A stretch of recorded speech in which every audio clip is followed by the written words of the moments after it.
பள்ளிகளில் உள்ள வாகனங்கள் பஸ்ஸஸை ஆய்வு செய்வதற்காக இன்று நானும் எஸ்பி மற்றும் சப் கலெக்டர் ஆர்டிஓ எல்லாருமே இன்னைக்கு இங்கே வந்திருக்கோம். நம்ம மாவட்டத்தில் 3 ஆர்டிஓ லிமிட் இருக்குது. விழுப்புரம், திண்டிவனம், செஞ்சி.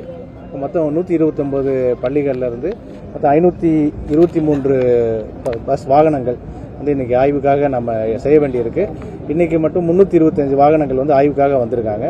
இந்த வாகனங்கள் பள்ளி மாணவர்கள் செல்வதற்காக உள்ள அனைத்து அரசு வழிகாட்டு முறைப்படி அனைத்து கைட்லைன்ஸ் பிரகாரம் உள்ள சேஃப்டி ப்ரொவிஷன்ஸோட அந்த வாகனங்கள் இருக்காங்கிறத நமக்கு ஆய்வு செய்தோம்.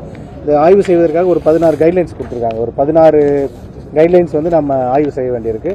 அதில் பஸ்ஸோட பாடி எப்படி இருக்குது, அதோட பெயிண்ட்டுக்கு ஸ்பெசிஃபிகேஷன் கொடுத்துருக்காங்க அரசாங்கம். அந்த ஸ்பெசிஃபிகேஷன் பிரகாரம் இந்த வாகனங்கள்லாம் இருக்கான்னு பார்த்துருக்கோம்.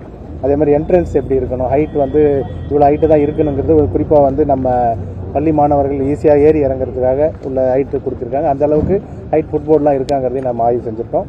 அது மாதிரி டிரைவர் கேபின் எப்படி இருக்கணும், அதில் ஜிபிஎஸ் இருக்கணும், ப்ளஸ் சிசிடிவி கேமரா பொருத்திருக்காங்களா, அதெல்லாம் ஆய்வு செஞ்சோம். அதே மாதிரி எமர்ஜென்சி எக்ஸிட் மற்றும் சீட்ஸ் எப்படி இருக்கணும், எமர்ஜென்சி எக்ஸிட் சரியாக இயங்குதாங்கிறதையும் நம்ம ஆய்வு செஞ்சோம். அதே மாதிரி ஃபர்ஸ்ட் எய்ட் கிட்ஸ் இருக்கிறது, ஃபயர் எக்ஸ்டிங்விஷர்ஸ்லாம் சரியாக ரினியூவல் பண்ணி வேலிடாக இருக்காங்கிறது இதெல்லாம் நாங்கள் இன்றைக்கி ஆய்வு செஞ்சுருக்கோம்.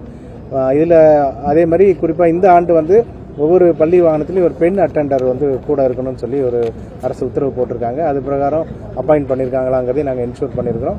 இதெல்லாம் பண்ணாமல் இருக்கிறவங்க அதெல்லாம் நம்ம இந்த ஜூன் மாதத்துக்குள்ளே சரி பண்ணிவிட்டு நம்ம இப்போ பார்த்து பாயிண்ட் அவுட் பண்ணக்கூடிய குறைகள் எதாவது இருந்ததுன்னா சரி பண்ணி ஜூன் மாதத்துக்குள்ளே அவங்க நிவர்த்தி செஞ்சு கொடுக்கணும். அவ்வாறு நிவர்த்தி செஞ்சு கொடுக்கலன்னா அந்த வாகனத்தை இயக்குவதற்கு அனுமதி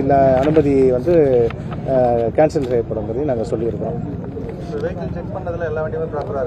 இல்லை, நிறைய இருக்குது. சில வாகனங்களில் குறைபாடுகள்லாம் இருக்குது. அது இப்போ பாயிண்ட் அவுட் பண்ணிடுறோம். ஒவ்வொரு வாகனத்தில் என்னென்ன குறைபாடுகள் இருக்குங்கிறதையும் இப்போ பாயிண்ட் அவுட் பண்ணி சொல்லிடுறோம். அது அவங்களுக்கு ஒரு 2 மாதம் டைம் கொடுக்குறோம்.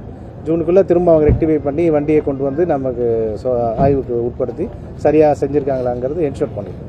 இல்லாட்டினா நம்ம அதை இயக்கிறதுக்கு தடை செய்வோம். அது தவிர இன்றைக்கி ஒரு மெடிக்கல் கேம்ப் பண்ணியிருக்கிறோம். அனைத்து இங்கே வந்திருக்கிற டிரைவர்ஸ் எல்லாத்துக்கும் ஐ செக்அப் பண்ணுறோம். அதே மாதிரி அவங்களுக்கு ஃபயர் டிபார்ட்மெண்ட்டு தான் வந்திருக்காங்க. அவங்களுக்கான அந்த எப்படி எமர்ஜென்சி இதில் எப்படி ஹேண்டில் பண்ணுங்கிறது அவங்களுக்கு இன்றைக்கி ட்ரைனிங் கொடுக்குறாங்க. நன்றி சார். செய்திகளை உடனுக்குடனும் துல்லியமாகவும் தெரிந்து கொள்ள சப்ஸ்கிரைப் பண்ணுங்க.